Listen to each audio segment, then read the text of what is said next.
नमस्कार प्यारे बच्चों, मैं एचपी आप सभी लोगों के बीच में संस्कृत व्याकरण पढ़ाने जा रहा हूँ। आप सभी लोगों को संस्कृत व्याकरण पढ़ाएंगे। संस्कृत व्याकरण में कक्षा 9, 10 और 11, 12 संस्कृत व्याकरण सारे लोगों के लिए जो आपके सिलेबस में दिया गया है उसके अकॉर्डिंग पढ़ाएंगे। आप लोगों के लिए इम्पॉर्टेंट तो है ही, साथ साथ इसको और भी वनडे एग्ज़ामों के लिए तैयारी कर रहे लोग भी इसको देख सकते हैं, पढ़ सकते हैं। तो संस्कृत व्याकरण में सबसे पहले मैं आप सभी लोगों को संस्कृत के विषय में बताऊंगा। ये संस्कृत शब्द कैसे बना है, सबसे पहले संस्कृत बताएंगे, उसके बाद व्याकरण आप लोगों को बताएंगे। तो ये सब संस्कृत बनी है। संस्कृत आप देख पा रहे हैं कि संस्कृत लिखा है। ये संस्कृत में कौन सा उपसर्ग है, कौन सी धातु है, कौन सी प्रत्यय का प्रयोग किया गया है, संस्कृत कैसे बनी है, इसके विषय में हम सब आपको बताएंगे। सबसे पहले संस्कृत देखिए। संस्कृत में आप लोग देख पा रहे होंगे कि संस्कृत में सम उपसर्ग लगा है, सम उपसर्ग लगा है और क्री धातु है। इसमें क्री धातु है और उसके बाद में कत प्रत्यय है, कत प्रत्यय है। संस्कृत जो बनी है वो सम उपसर्ग, क्री धातु और कत प्रत्यय के साथ बनी हुई है। इसमें सम उपसर्ग, क्री धातु और कत प्रत्यय में का लोप हो जाता है, का लोप हो जाता है। सम उपसर्ग है, क्री धातु है, कत प्रत्यय है और ये जब का लोप होगा ये संस्कृत बनेगा। ये माँ जो है, माँ अनुस्वार रूप में सा के ऊपर हो जाएगा, ये हो जाएगी संस्कृत। ये सा जो है, ये जो सा आया है ये सुठ का आगम होता है। सुठ के आगम से क्या होता है, ये जो सुठ होता है ये इसका लोप हो जाता है और ये केवल सा बचता है। इस संस्कृत का सा जो है ये सा बचता है, सुठ से, सुठ में इसमें सा बचता है। तो सम उपसर्ग, क्री धातु और कत प्रत्यय के साथ में संस्कृत शब्द बना हुआ है। ठीक। अब ये संस्कृत के बाद में आपका आता है व्याकरण। व्याकरण में आप लोग देख पा रहे होंगे जो व्याकरण है, व्याकरण में भी दो उपसर्ग लगे हैं। व्याकरण में दो उपसर्ग लगे हैं।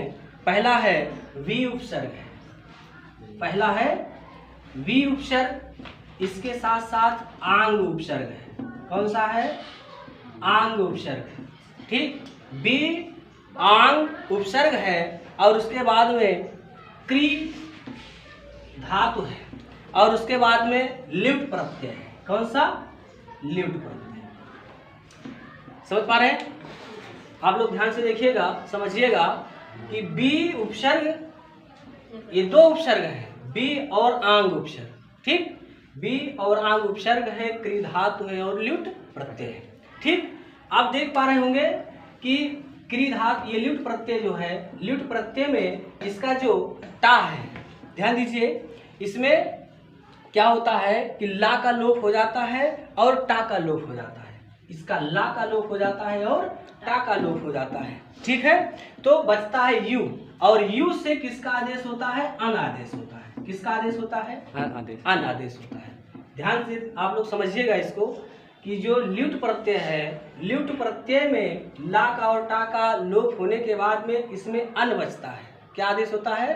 अन आदेश होता है। यू के बचने पर अन आदेश होता है और उसके बाद में क्या होता है कि आप जो देख पा रहे हैं वी, आप लोग इसमें देखिए जो वी है, ये अगर इसको हम हल लगा दें, ध्यान से देखिए, आप लोग समझिएगा, जब इसमें अगर हल लगा दें तो ये चीज़ क्या बन जाता है? ई। ऐसे आता है ना। और इसका आप संधि में पढ़ेंगे तो ये ई जो है, ई को अड़च संधि में जब आप पढ़ेंगे तो ई का क्या बन जाता है? या बन जाता है। ई का क्या बन जाता है, या बन जाता है। तो ये जो ई है ये या बन जाएगा, ये स्वर है इसलिए ये भी क्या हो जाएगा, आधा हो जाएगा। समझ रहे हैं ना। और उसके बाद में ये आंग का ये जो है हल लगा हुआ है ना, आंग उपसर्ग है इसमें हल लगा है, ये भी अंगा जो है इसकी भी इत संज्ञा हो जाएगी, बचेगा आ। समझ पा रहे हैं ना। अब क्री क्री क्री जो है इसमें क्या हो जाएगा, इसमें कर हो जाएगा इसमें, ठीक है ना। तो आप देख पा रहे होंगे, ध्यान से समझिएगा, पहले पूरी व्याकरण को हम समझाने की कोशिश कर रहे हैं आप लोगों के बीच में। तो अब ये क्या बनेगा, जैसे ये वाह है आधा है, ठीक, ये वाह है और इसके साथ में ये या है, अगर इसको हम बनाएंगे तो ये बनेगा व्या, और ये हल जब हटेगा इसका तो ये आ जो है इसके साथ में आएगा, ठीक, ध्यान से समझ पा रहे हैं ना। उसके बाद में क्री है व्याकरण, ये क्या बन जाएगा, जब कर आएगा ना इसमें क्या आएगा, कर आएगा तो व्याकरण हो जाएगा, ठीक है,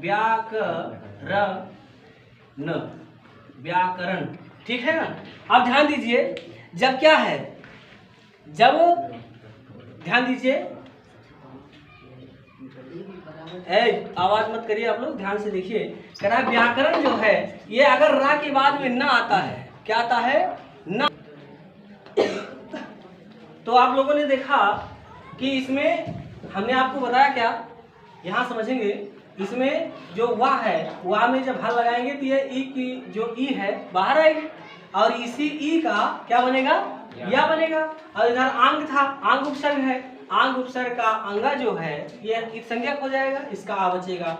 तो ये आ जो है किसके साथ, या के साथ जुड़ेगा, व्यंजन के साथ, तो ये पूरा का पूरा क्या बन जाएगा, या बन जाएगा। यानी कहने का मतलब ये है कि जब ये इसके साथ जुड़ेगा तो ये पूरा क्या बनेगा, या बनेगा। यानी कहने का मतलब ये है पूरा का पूरा क्या बनेगा, व्याकरण बनेगा, व्याकरण बनेगा। ना आया है, कह रहा है कि रा, देखिए ध्यान दीजिएगा, कह रहा है रा और सा के बाद में, यानी ये जो रा आया है ना, इसमें नियम है कि रा और सा के बाद में यदि ना मिलता है तो इस ना का अड़ा हो जाता है, ठीक है। तो यहाँ पर ये जो ना है ये क्या बन जाएगा, यहाँ पर व्याकरण बन जाएगा, क्या बन जाएगा, व्याकरण बन जाएगा। बात समझ पाए बच्चे, आप लोगों को समझ में आया ना। Yes sir. व्याकरण समझ में आया कैसे बना है, वी और आंग उपसर्ग क्री धातु ल्युट प्रत्यय के साथ में ये अन लगा है, ये जो अन है, ठीक है, ये अन इसका शेष बच रहा है, ल्युट प्रत्यय है, ल्युट प्रत्यय में अन शेष बचेगा तो व्याकरण होगा। और ना जो है रा और शा के बाद में यदि ना आएगा तो क्या हो जाएगा, अड़ा हो जाएगा, इसलिए पूरा का पूरा क्या बना, व्याकरण बना। समझ गए, इतनी बातें समझ में आई आप लोगों को। अब इसके बाद व्याकरण के बाद हम आपको समझाएंगे, नोट कर लीजिए आप लोग, नोट हो गया। Yes sir. अब इसके बाद हम आपको बताएंगे वर्ण, हम आपको वर्ण बताएंगे।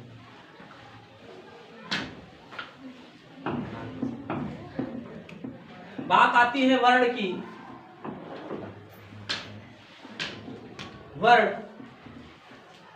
वर्ण संस्कृत और व्याकरण में आप पढ़ेंगे, व्याकरण के बाद में आप पढ़ेंगे वर्ण संस्कृत में दो प्रकार के बताए गए हैं, एक स्वर बताया गया है, एक व्यंजन बताया गया है।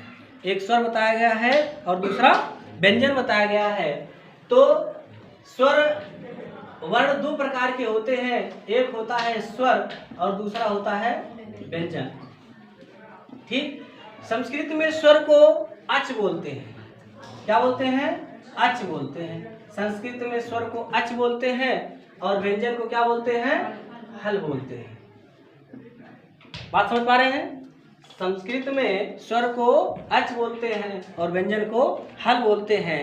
अच जो है, अच यानी कि जो वर्ण पढ़ने से पहले आपको यह जानना जरूरी है कि आप सबसे पहले क्या जानेंगे, माहेश्वर सूत्र जानेंगे, ठीक। माहेश्वर सूत्र के अभी हम आपको लिखाएंगे माहेश्वर सूत्र, लेकिन उससे पहले हम आपको केवल स्वर व्यंजन के विषय पहले समझा देते हैं। यानी जो स्वर है, ये जो माहेश्वर सूत्र में आयुड़ से लेकर के कहाँ तक, अयोच तक जो चा है, यानी आ से लेकर के चा तक जो है, ये क्या है, पूरा का पूरा स्वर है। इसको हम संस्कृत में अच बोलते हैं। इसमें क्या आएगा, अ, ई, उ, री, लिरी, ए ओम ऐ औच, ऐ औच। ये पूरा का पूरा क्या है? स्वर है। केवल आ ई उ री लिरी जो इसमें अयूण है, अड़ा है, ये इतिसंज्ञक है। यानी जो इतिसंज्ञक वर्ण है उसको हमें नहीं लिखना है। इतिसंज्ञक वर्ण जो है अयूण, री, लिरिक, एओम, ये जो इतिसंज्ञक है, अंगा जो है इतिसंज्ञक है और ये भी क्या है? इतिसंज्ञक वर्ण है। यानी इतिसंज्ञक वर्ण क्यों लिया गया है? इसको क्यों लिखा जाता है इतिसंज्ञक है? यानी पाणिनि ने माहेश्वर सूत्र में इसको ये जो इतिसंज्ञक वर्ण है इसको क्यों लिया है? इसको प्रत्याहार बनाने के लिए लिया है। यानी कि इसको यह पता चलता है कि हमें इस वर्ण से लेकर के इस वर्ण तक हमको लिखना है, इतने इस प्रत्याहार में आएंगे, इसलिए इसको क्या किया गया है? इस इतिसंज्ञक वर्ण को लिया जाता है। ठीक, तो अच है, अच में आ ई उ री लिरी ए ओम ऐ औच, ये आपके कितने हैं? स्वर हैं। संस्कृत में कितने स्वर हैं? 9। संस्कृत में कितने स्वर हैं? 9। संस्कृत में 9 स्वर को पाणिनि ने 9 स्वरों को बताया है। ठीक है, और उसके बाद में जो व्यंजन है वो व्यंजन हा से लेकर के, ध्यान दीजिएगा, हैवरट से लेकर के, हैवरट के से लेकर के हल तक, हैवरट से लेकर के हल तक जो है ये व्यंजन है। क्या है? व्यंजन है। इसमें पाणिनि ने हैवरट से हल तक जो है व्यंजन बताए हैं। व्यंजनों की संख्या कितनी बताई है? 33 बताई है। कितनी बताई है? 33। कितनी? 33 व्यंजन है और 9 स्वर है। टोटल इस प्रकार से 42 वर्ण, संस्कृत में 42 वर्ण के साथ साथ 42 प्रत्याहार बनाए गए। ठीक है, 42 प्रत्याहार है, 42 प्रत्याहार। ठीक, अब यही 42 प्रत्याहार के द्वारा आप लोगों को इसमें 14 माहेश्वर सूत्रों के द्वारा आपको 42 प्रत्याहार, इसमें वैसे तो बहुत से प्रत्याहार बनाए जा सकते हैं, लेकिन जो सही रूप में है उस तरीके से केवल 42 प्रत्याहार ही आपको बनाने हैं। बताया गया है, पाणिनि ने 42 प्रत्याहार बताए हैं। तो आप लोगों ने देखा कि इसमें स्वर, जिसको संस्कृत में क्या बोलते हैं? अच बोलते हैं, और व्यंजन, व्यंजन को संस्कृत में क्या बोलते हैं? हल बोलते हैं। हैवरट से हल तक, यहाँ जो हल है इसमें हा 2 बार आप पाएंगे। कितनी बार पाएंगे? 2 बार पाएंगे, लेकिन है तो एक ही समान ना, गिनती केवल इसकी 1 बार होती है, एक ही बार लिखा जाता है। इसकी 2 आया 2 बार है, लेकिन लिखा एक ही बार जाता है। तो इस प्रकार से 33 व्यंजन हो जाएंगे। इतनी बातें समझ में आई? स्वर और व्यंजन आप समझ गए। अब आपको हम बताएंगे स्वर, स्वर के प्रकार, स्वर के प्रकार। नोट हो गया? चलिए,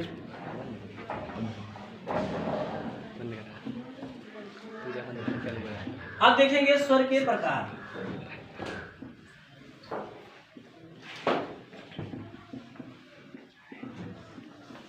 स्वर के प्रकार, स्वर के प्रकार में स्वर 3 प्रकार के होते हैं। स्वर कितने प्रकार के होते हैं? 3 प्रकार के होते हैं। पहला कौन सा है? ह्रस्व स्वर। पहला कौन सा है? ह्रस्व स्वर। पहला है ह्रस्व स्वर।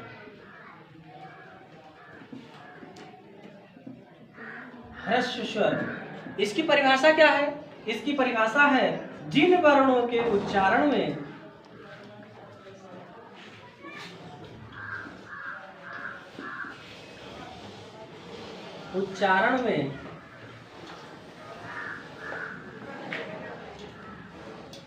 एक मात्रा काल का समय लगता है,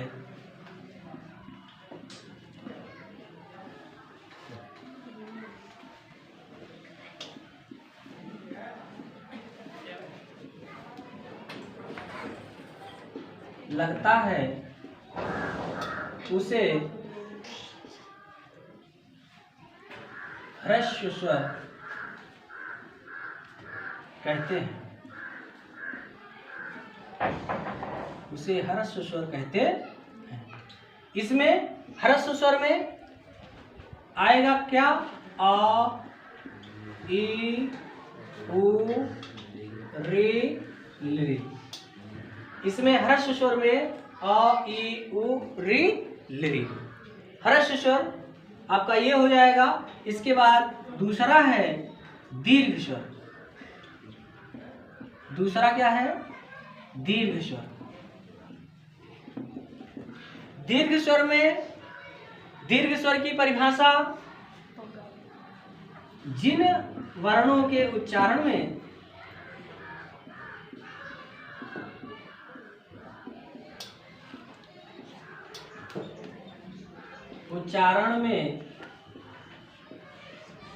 दो मात्रा काल का समय लगता है। दो मात्रा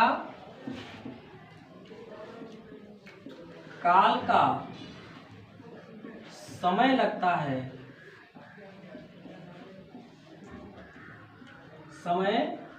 है। उसे दीर्घ स्वर कहते हैं। दीर्घ स्वर कहते हैं। दीर्घ स्वर कहते हैं। इसमें क्या क्या आएगा? इसमें आएगा क्या? आ ई उ ए आई ओ आओ। ये आपका क्या आएगा? ये आपका दीर्घ स्वर हो जाएगा। ये आपका दीर्घ स्वर हो जाएगा। ठीक। अब इसके बाद में तीसरा क्या आता है? तीसरा आएगा प्लुत स्वर। तीसरा आएगा प्लुत स्वर। तो आप इसको नोट कर लीजिए। इसको आप नोट कर लीजिए। अब इसके बाद तीसरा है प्लुत स्वर। इसके बाद तीसरा है प्लुत स्वर। इसकी परिभाषा है कि जिन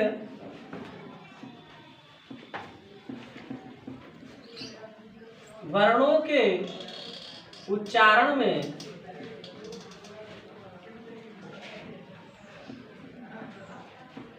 तीन मात्रा काल का समय लगता है। तीन मात्रा काल का समय लगता है, उसे प्लुत स्वर कहते हैं। प्लुत स्वर कहते हैं। उसे प्लुत स्वर कहते हैं। इसमें आ जाएगा, जैसे हम लोग लिखते हैं ओम। आप लोगों ने देखा होगा बहुत से जगह पर ऐसे बीच में ये तीन बना होता है। ठीक। ये तीन मात्रा काल दर्शाता है कि इसमें तीन मात्रा काल का समय लगा है। इसको बोलने में हमको तीन मात्रा काल का समय लगता है, जिसे हम बोलते हैं ओम। ठीक। इसमें आएगा ओम। अब इसके बाद प्लुत स्वर के बाद हम आपको बताएंगे आगे। स्वर आपका खत्म हुआ यहाँ। इसमें तीन स्वर हैं। तीन स्वर बताए गए हैं। ह्रस्व स्वर, दीर्घ स्वर और प्लुत स्वर। तीनों आप लोगों ने देख लिया। अब इसके बाद आपको हम बताएंगे व्यंजन। आप लोग नोट कर लीजिए इसको।